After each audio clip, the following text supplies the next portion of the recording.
Okay, so much for the Italian man who went to Malta. Let's change subjects back to computing now. And I'm going to talk to you today about OSV, which is a LibraryOS. For those of you who were in the previous talk about Hall VM, you will find some of the concepts quite similar, but also in many ways quite different. And I'll try to highlight those differences and present to you why is OSV different than the other LibraryOSes or unikernel or whatever you want to call it. Now, the first difference, and I'll just open with that, but I'll come back to that in more details later, is that OSV is not a Xen-specific project at all. We do run on Xen, but we also run in other hypervisor. And as a matter of fact, our goal is to run in every hypervisor there is, if we can. So this is architecturally possible for us. One of the things, and again, I'll detail that more later, but one of the things that make that possible is that we don't use PV at all. So we're basically using just hardware interfaces that are the same among all of the hypervisors. As an introduction, if you look at that, and again, the ones of you who've been to the previous LibraryOS's unikernel talks, you are familiar with this. But the way people have been deploying applications in traditional clouds in the 10 years we have been doing virtualization, or sometimes more, it's just like this as you see in the figure. You always have a hardware. So you have the hardware that is there, and that's a constant. And on top of that, you tend to have a hypervisor. So ever since the dawn of the early days of cloud computing and virtualization, you have the hypervisor in there. And then you have another operating system. So if you're running Xen, you're going to have your Xen instance as a hypervisor, and then your guest operating system. Let's say, for example, that this is going to be Linux, be it DOM0 Linux or DOM-U Linux or whatever else do you want. On top of that, you have an application. And that application may or may not have a runtime. It tends to have, so if you run in Java, for example, you have the Java runtime environment, the JVM, that it's running as a runtime with your Java application on top. And in some cases, you even have an application server like Tomcat or whatever running there as well. You just basically have that. If you look at this picture, the first thing you notice, and again, that wasn't a problem 10 years ago when virtualization was new and opened up new frontiers, but it became increasingly a problem, is that there is a lot of duplication in there. So as the applications become more demanding, that duplication tends to start to be a problem. In particular, your hypervisor is already doing all the separation and the isolation for you. So it separates one application from the other. It does all kinds of access control and resource usage control.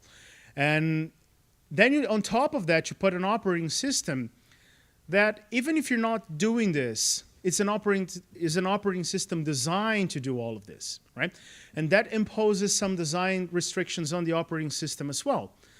Again, even if you're not using this, the fact that the operating system is designed to do all of this may impose some penalties on what you're doing. And then again, depending on the runtime, your runtime is doing some kind of protection and isolation as well. Now, one of the ways to tackle this problem is by using containers. So one of the person who were in the previous presentation, I don't remember who was this, but asked something about Docker. Docker actually fits here. So in Docker, and I work myself with C groups in the Linux kernel for some 2 years. That is the underlying technology behind Docker. And what they do is that they modify the Linux kernel. So the operating system keeps being there. So instead of the hypervisor, now you just have the operating system. So in case of other hypervisors like KVM, those are actually the same thing. In Xen, of course, is completely different. But you have the operating system, and now you modify the operating system to allow various separate user space to run with different views of the resources of the systems. So you have virtual networks being exposed to any of those, each of those user spaces with different shares of the resources. So if you look at C groups, for example, it's exactly what they do. So they allow you to separate your memory, separate your CPU usage among the various user space who are there. Now, it's definitely very simple to deploy containers. That's actually one of the main selling points they have. So it's just your application. You containerize. You set a bunch of limits. You tell, you have this one application here. You say this application shall not use more than 2 gigabytes of memory, and those are the limits I want to impose on this, and you just deploy. You have a very high resource efficiency as well, because you're not booting a completely separate second operating system, a guest operating system, a fully fledged Linux distribution on top of that. And of course, you can always customize your Linux distribution and make it as slim and small as you can, but that is a very, very laborious project that people tend not to. I mean, it's just, if you have something like containers, you're going to have less resources being used. And you tend to have high performance as well, because you don't have any of the virtualization overhead. Now, I believe in this room, people most likely know that the virtualization overhead is actually not that big as people tend to think it is. Now, in some cases, when we say, yeah, there is an overhead to run virtualization, we know that with a proper setup and with a proper environment, that overhead can actually be quite low. And actually, not only that, if you look at the slope of the performance from hypervisors, as the processors gains new capabilities with the works like the processor vendor does, like Intel, AMD, and now the ARM folks, this difference becomes small. But even then, I mean, in containers, you don't have any of that. It's just your operating system, so you're not passing through a virtual machine. The other way we have, which is a way that is being increasingly popular, is, and of course, needless to mention, but if you do containers, that isolation that Linux provides between the user spaces is very far from perfect. It's just not there. You can have, of course, an acceptable level of isolation that works for some applications, but it's just the same kernel. It's just the underlying kernel. It's the same kernel in the first level. So if you breach the kernel, you're breaching to all of VMs. And not only that, I mean, the resource usage itself is not perfect. When you say, I'm going to allow this VM or this guest to use 2 gigabytes of memory, it's never perfect. I mean, there is always some shared resources. There is always some inefficiencies in that process. Now, LibraryOSes in general, there are a different attempt to solve this problem from a different angle. So instead of just modifying Linux, of modifying the operating system to allow for a lot of those lightweight VMs to run, we're going to have a custom operating system running. Because really, people who are running virtual machines, they don't want to run an operating system necessarily. They want to run an application.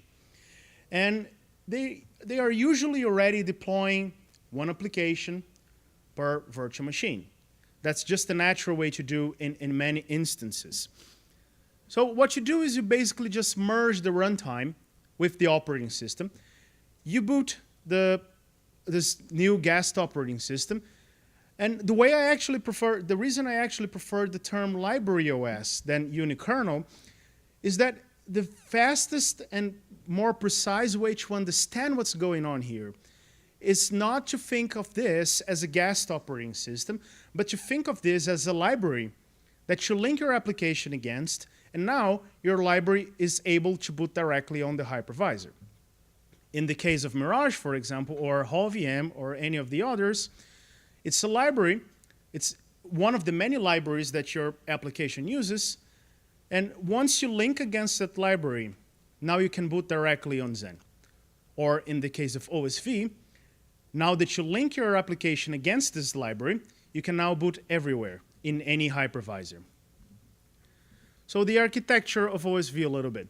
And again, for those of you who were in the previous talk about HallVM, you're going to see that it doesn't necessarily fit the unikernel definition. So we were quite pragmatic in this aspect. And we have only a single application per VM. So OSV is running a single application. That application can have many threads. So we're not necessarily running a single CPU VM. we're having a multi-CPU VM, even though the most common deployment case is a single CPU VM. And we do have a scheduler. So we're not actually taking the Linux, there is the Xen scheduler or the KVM scheduler, or the VMware scheduler, whatever. But you also have an OSV scheduler that if you're not doing anything fancy, won't work too much. So I mean, it's not the Linux scheduler all over, but it can schedule between multiple threads that you may have in your application. All of those threads are sitting in the same address space. So when you switch between them, you never ever flush the TLB, and you never ever incur in the costs of misses in the TLB and things like that. So the address space is the same. And because we're using like HVM mode for most of it, your application actually runs in ring 0. It's not the real ring 0, we know about that. So it's not the same ring 0 as the hypervisor, but it is the ring 0 abstraction that the instruction set gives you. So you're running everything here in ring 0. You're running the kernel in ring 0, and you're running your application in ring 0, and whatever libraries you depend upon. Now, we are written in C++11, so it's a very modern code base in this aspect, even though we imported some BSD code for things that, in our mentality, wouldn't add necessarily automatic new value. For example, a TCP stack. I mean, it's a lot of work to re-implement a TCP stack from scratch, and when you're done with it, you have a TCP stack. I mean, you don't have nothing new. So things like that, we actually imported. But the architecture of the operating system and the core of it, it's all written from scratch in C++11. We do have a file system, so it's a shame that the HalVM guy is not here, so we could have a very healthy discussion, I believe, about that. But we do have a disk, and we do have a file system. Now, I agree with him that you shouldn't use it. But should you want it, it's there. And a lot of applications actually require a file system. And again, maybe you require a file system just to run just to read a configuration file in the very beginning. Your application won't use the disk very much, but we are completely fine with this. So just having a disk allows you and enable you to run that legacy application. And I'll come back to that. That file system is ZFS, and that we basically choose because it was an independent enough implementation. So all of the other Linux file systems are very tied to Linux, and they're all GPL. It's hard to take them out of Linux. ZFS, on the other hand, tends to be a more standalone thing that you can just get it out. And of course, I mean, coming back here, one feature that we have is that we try to be completely, or as much as we can, not have any management, so not have any user-oriented input-output processing. All of the API to manage OSV, like how do you edit your command line, how do you shut down the VM, how do you do any of that, all of that is done through a RESTful API. So you just connect HTTP to this. There is a port, a configurable port, but once OSV boots, if you really don't want any interaction with the guest, is fine. You can take this component out. But if you're building the default build of OSV, that is going to be included by default. And then as you boot it, you just have a custom, very, very small HTTP server that is serving REST requests, and you can interact with the operating system in a completely programmatically fashion in a RESTful API. Now, again, I know, I'm not claiming, I never did, that we are the only LibraryOS in here. And at this point, I would like to highlight the differences, the main architectural differences between our approach and the other approaches. So first of all, as I said, we're not Xen specific at all. And I hope you share my view that this is a strength. And that's not, of course, saying that the paravirtual interfaces of Xen are bad, but it's just saying that this gives you a lot of flexibility. You can just take your thing that we're running on a VMware cloud or on a KVM cloud and pick that same image, pick that same small couple of megabyte images and say, now I'm going to run this same thing here on my other hypervisor. We also support, which I think this is like the main difference between what we are doing and the other approaches to this problem. We support what I call a semi-POSIX or quasi-POSIX API. So our goal here is to support as much of POSIX as we can. And if you pay attention to the design, because we have a single address space, the first thing that must be left out is fork. So an application that forks cannot be run on OSV. There are ways to tackle this. So there are experimental code I wrote actually to try to do a thing that is not fork. I actually called that knife, but something that is not fork but is as useful as a fork depending on the situation. But those are like mostly experiments. The thing is, if you have a POSIX API or something that is, and when I say POSIX here, I'm not referring to the POSIX standard of the book, but it's the Linux view of POSIX. So whatever POSIX and Linux differ in behavior, we pick the Linux version, and everything that is implemented in Linux and it's not in POSIX, we just bring it in as well. And I'm not saying that this is a complete support, that we support everything. We're supporting as much as we can. And if you find something that is in POSIX and it's not in OSV, but it's not fork, you can send an email to us and say, I have an application that needs it, and we're going to implement it. Now, the main advantage of doing this, in our view, is that we are not actually tied to any runtime. And when I'm usually talking about OSV, and if you read about OSV in the press, you might have seen something about Java. I mean, we run Java, and it's true. So we put a lot of effort in having specialized interfaces for Java, in having a deep integration with the virtual machine. But for such a technical audience, I must point out that we run Java the same way you would run on Linux. We support POSIX. The JVM is written for POSIX, and then you just run the JVM on top of it. Now, we also run, and some of the benchmarks I brought here to show you, we also run things that are not Java at all. They're just C applications that talk POSIX, that implement something that from the POSIX API, and we run them just fine. So the goal here is mainly to provide a path that I can just pick our application. So I don't want you, and I think this is the main difference between our approach and other approaches. I don't want you to write an application to run on OSV. Of course, I'm not against you doing that, but that's not the goal of the platform. The goal of the platform is having an existing application that is already there, that have everything you need, and then you just move your application. Now, instead of moving, it should be seamless. Like, it should be just replace Linux with OSV and get faster if you're in the cloud.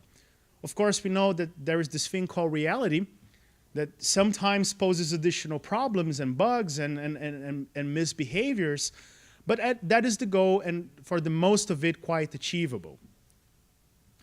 So we also have very, very small boot times, not on Xen, unfortunately. We were actually having this conversation yesterday. Turns out that everybody on Xen who wants really fast boot time is using PV. So the boot time on HVM is really slow. And we seem to be the only ones that really care about that, but we also don't care that much because we run things, for example, and that is our main target for the moment, on public clouds. And if you run on Amazon, like, creating the virtual machine itself can take up to a minute. So what are a couple of 100 milliseconds? But even then, our boot time is less than 1 second, which is our goal. So again, another difference to highlight, we don't aim to be like we boot in 10 milliseconds. A couple of hundreds is fine for us. It's the compromise we came up with about run your applications, run your legacy applications, run it everywhere. But you don't go as fast. So if you really need something, I need something that boots in 1 nanosecond. OSV is probably not for you. I think probably nothing is going to solve your problem in such an extreme case. But if you're fine, well, let's boot in more accurate figures here for KVM, for example, of 500 milliseconds. And this is, of course, doable on Xen as well. As soon as someone sits down and either ports OSV to PVH or fixes whatever problems you have in the stack that prevents HVM from booting that fast. So the whole idea of having this quasi-POSIX thing is that I don't want you to modify any of your applications. That is the main thing of OSV. That is the driver. That is the thing I have that I think is the most valuable thing I have to offer. You have your application that you used to run on Linux, and now you're going to run it on OSV. Now, we are going to have, and we plan to have, more and more specialized interfaces. Now that you're in ring 0, maybe you don't need that extra copy that the network stack does to pass the buffer from user space to kernel space. For that, you need a specialized API. And if you want to rewrite parts of your application to take advantage of what OSV provides, that's fine. But I see this as a road. It's a seamless road in which you can get your application running, you can get acquainted with the system, and if you want then to start using the fact that you are alone in a VM in ring 0 with everything for you to do in a small footprint environment, then you're free to do so. But your legacy is going to run. That's the thing. All right. So performance here. I do have benchmarks. I'm going to pass through this really quick. System calls in this model, of course, are free. So you don't have ring 0, ring 3 separation. So system calls are actually just library calls. We have an elf loader, and that elf loader resolves your call to whatever open or mmap or malloc or whatever it is. And so we're kind of putting libc functionality and system calls here in the same package. But it just resolves this to our symbol, and you jump to that, or you call that. That is a system call. I mean, there is no saving, restoring, and going to a different mode. There is no overhead at all. Context switches are really cheap. I mean, on some context switch benchmarks, we're as much as 4 times faster than Linux. Of course, you're not going to be context switching all the time. You're expected to do some real work in between. So yeah, some people don't, but but that's the expectation. So we're actually quite good in micro benchmarks. And again, I'm going to show you the results for applications running. But like network, we can get like some 20% very consistently for netperf, TCP, UDP is slightly better. And again, this is mostly promo. Some people have been looking at OSV already. So we don't have, and that's a question some people ask me, we don't have any real deployment yet. So we are quite immature in this aspect. I'm not telling you to leave this room here and go deploy OSV in your production environment. But if you want to leave this room and test OSV and communicate with us and let us know what you think and what are the problems you came into contact, then I would be more than happy to assist you with that. And in a couple of months, I don't have any dates, and it's not something to commit you anyway, but in a couple of months, you should be able to start deploying this at least for beta phases and testing. But it is something that it's getting attention, and I believe personally this is just because there is a demand for this. I mean, people have been, I don't know which solution are going to win. I hopefully believe that all of them should, because all of them have a place to be. And again, the niche we are trying to fill here is that something that is at least has the need for some legacy, for something that exists in applications, not something that you must rewrite to run in here. So we don't get, for example, pieces of library as the Hall of VM guy was talking about. When we must use the library, yeah, that's you, isn't it? And I'm not saying he's wrong. Again, I'm just saying that this is a different approach. When we need a system library, we pick that library. That's it. So our dependency resolution, something that Stefano was asking about, that's how we do it. This library wants that other library. Bring them all in. So again, are we 100 kilobytes in size? No, we're not. We're a couple of megabytes. But this is good enough for most applications. And those couple of megabytes that you add to your application now allow your application to boot everywhere, in every hypervisor. Again, how is the Xen situation? How is our Xen support? Our Xen support is quite good. There is only, I believe, 1 or 2 features that we don't implement comparing to other hypervisors. But we don't use PV at all, and we don't intend to. Even if we wanted to, there is a technical problem preventing us to do so that I will detail. But the main reason we like HVM is that it gives us this flexibility that the other approaches doesn't have. So once you talk XenPV, you're tied to XenPV. So that's all you do. So we run HVM, then again, we're booting everywhere.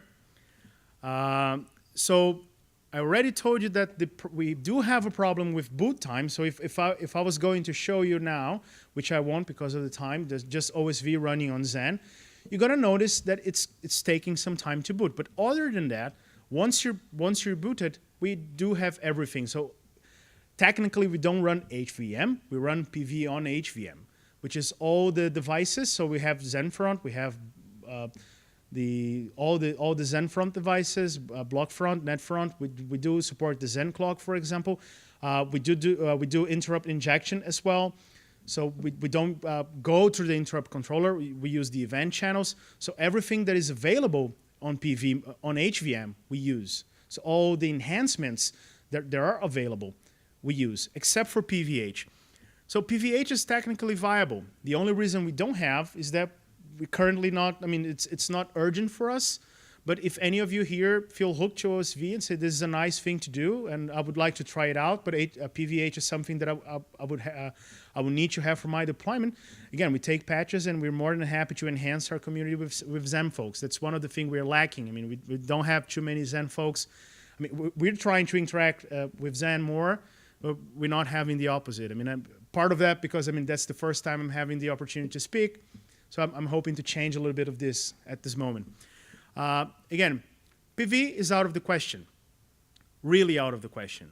Even if I want PV, like, yeah, I really want, because it's going to take me this extra mile, that's not going to happen. And the reason it's not going to happen is that I don't know if any of the cores and guys have any detail about this, but this is the red zone, which is part of this x86 64 ABI. So what this red zone is, in a nutshell, is that unless your program is compiled to don't use the red zone at all, every time you call into a function, especially lift functions, the ABI of the architecture guarantees that there is an area below the stack of 128 bytes that are not going to be used for interrupts. So you're not going to ever... this is ABI. I mean, we're not going to use this. And if we use the stack for interrupt injection, we're not going to use this area. So the functions that are being called, they can actually use the stack. If they use less than 128 bytes, they can use the stack without bumping the stack pointer, because they know that this area won't be touched by the architecture. Now, Xen does not respect that. And I don't know if there is any reason for that.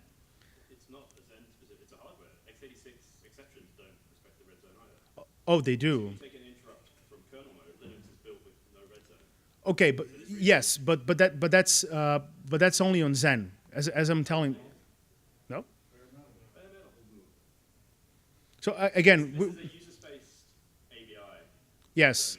It's not a hardware ABI, and when you're running in kernel mode, you can't do this either. Because interrupts will trample the red zone in exactly the same way. So again. So it's because you're running your application in kernel mode, and all your interrupts are also going to kernel mode. But we don't have. I can actually not go into very deep details onto this because I'm actually obviously the one that looked into this problem. But we don't have any problems with this in any of the other hypervisors, including Xen HVM. We do switch stacks, for example. So when we have an interrupt, we switch stacks. And that might be the problem. And on Xen, that switch doesn't happen on PV. Now, you got a very good point here, saying that this is mostly a user space ABI. So this is not a problem for Linux, as you said yourself, because in Linux you have the separation.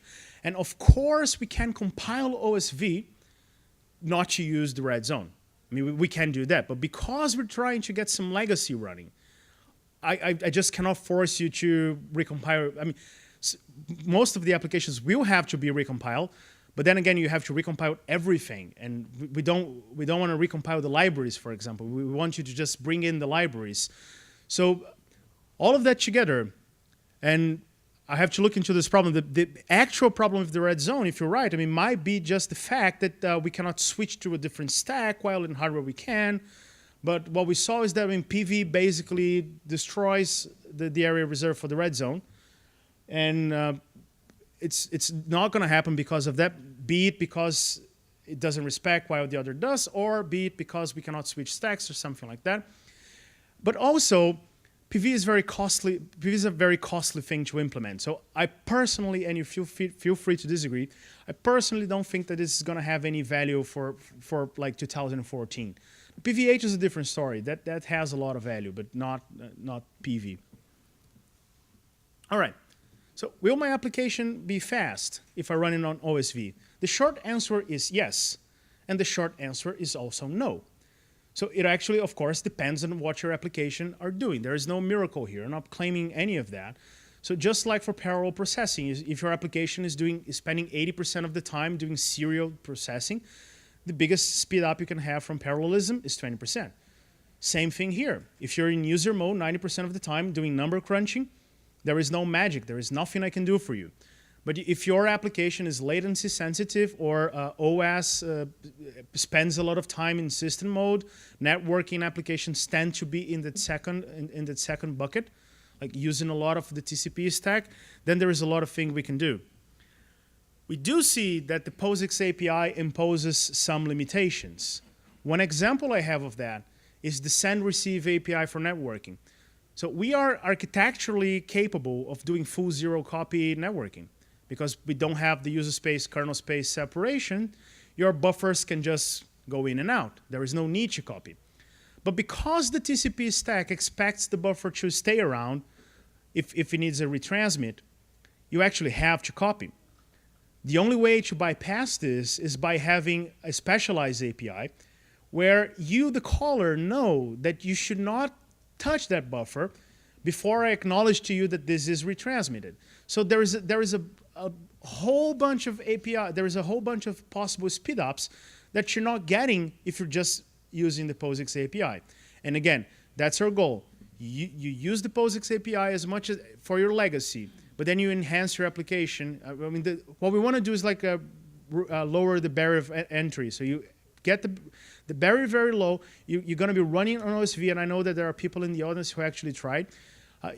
If you have a C application that is well behaved, don't fork and don't do anything extremely fancy, chances are you're going to have it running on OSV real quick. And then if you want to incrementally build it up, you can. Now, this benchmark here is the Cassandra benchmark. So it's a Java application. And I'll explain to you what it is. The blue bars are CentOS here. So CentOS 7, just fresh from the oven. And this is not OSV upstream as you see in GitHub. So there are some patches here. I choose to present this benchmark first for this exact same reasons. The other two are upstream OSV, the same bits you're going to have from the GitHub. But here, again, we're running one vCPU. If you're running more than one, you're actually slightly slower than Linux. So this is a scalability problem that we're working with. But this is the Cassandra NoSQL database, OSV versus CentOS. And you see here that the first bar is the insertion. So you're inserting things into your database. And we're faster here already. We're not talking too much about that because this might be glitches. So and that's just run once. So I mean, we're faster, but we don't care. Like, you're just inserting data into your database. And then you start reading from this database. And you see here that we do actually have a problem in the first interaction. CentOS is faster. And this is the Java virtual machine doing just-in-time compiling. So it's compiling its bytecode into native. And we're having some problems in this area. We have some theories, not a final solution, but maybe the just-in-time threads are not getting enough time. There's something happening there. The most interesting part is here, like after this bar or this bar, you achieve peak performance. So all of the compilation is now out of the question. You're not seeing the Java virtual machine working on just-in-time anymore too much. And then you see that CentOS peaks around here. I mean, with some variants, those are 30K requests per second, more or less. And OSV is able to go the extra mile. And this is mostly, again, coming from the networking, coming from the fact that when Cassandra needs to switch between its internal threads, it does it a lot faster, coming from the fact that you're not paying any of the system call overhead, and the end result is like this. This other one here is redis, and it's one I like because it doesn't involve the JVM at all. So this is just the C application.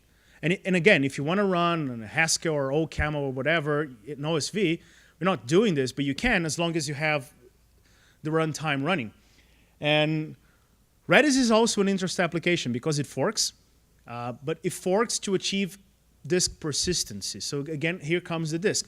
You can use Redis in two modes, as an in-memory key store value, or you can use it as a database.